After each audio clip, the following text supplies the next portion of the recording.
The United States says it will deploy more troops both to and within Europe as tensions between Washington and Moscow over security concerns continue to escalate.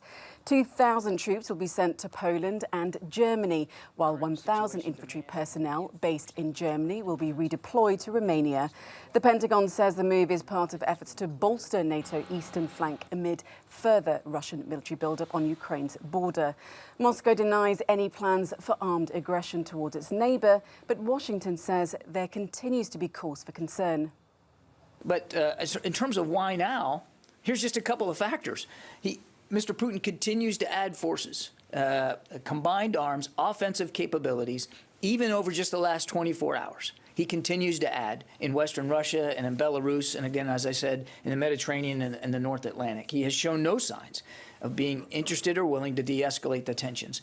I say again, two things. These are temporary moves, not permanent deployments, not permanent basing.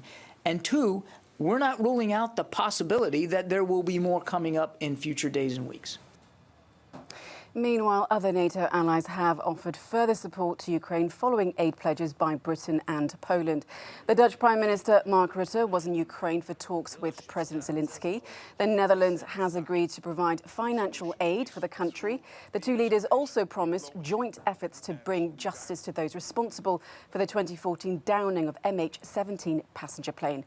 Sweden has pledged €4.5 million to Ukraine to support the country's resilience amid ongoing tensions with Russia.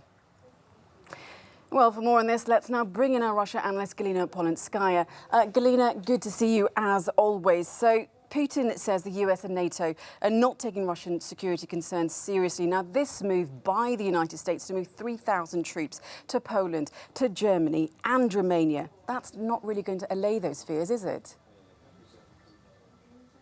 Well, absolutely. This could be actually one more reason for Russia to say that its security concerns are true, to say that the US is asking for de-escalation and sending its troops to Europe. This move is absolutely seen as a negative one. That's what I've been told by the Deputy Speaker of the Russian Upper House of Parliament, Konstantin Kosachev. He said that this move will not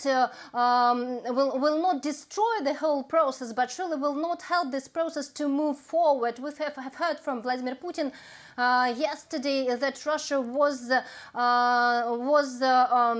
actually did not give the answers to its main security concerns, that those concerns were ignored, but he spoke about also some positive suggestions, and we understood that there was a space for the dialogue. Right now, Russia is taking time to decide what's next, what answer to give, and this is, I would say, very meaningful pause, because Vladimir Putin is going to China to assist the Olympics, ceremony, opening ceremony, but first of all to hold talks with his counterpart.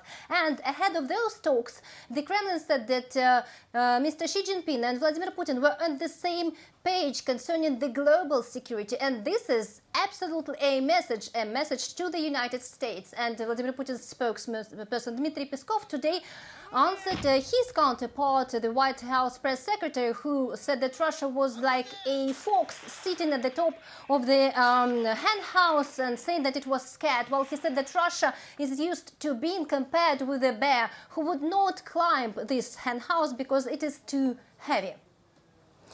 Now, Galina, the Kremlin has ridiculed British diplomatic efforts on Ukraine, calling them utterly confused. Now, Putin was, of course, expected to speak with Boris Johnson today.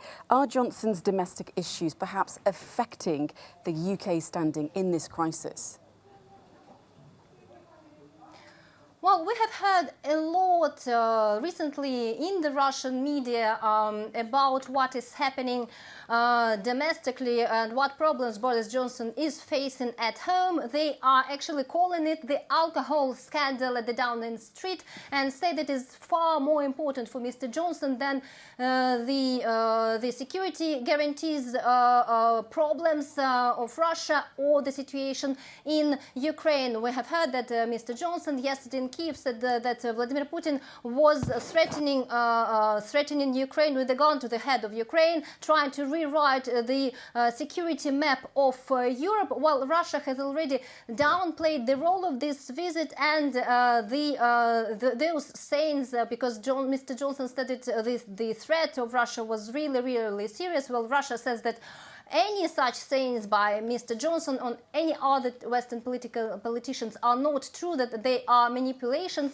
And when Mr. Peskov, Vladimir Putin's press secretary, was asked about this phone call, which is supposed to happen in the coming hours, he said that Vladimir Putin was ready to talk with everyone, even with those who are completely confused and do not have, I quote, any clear understanding of what is happening in Russia.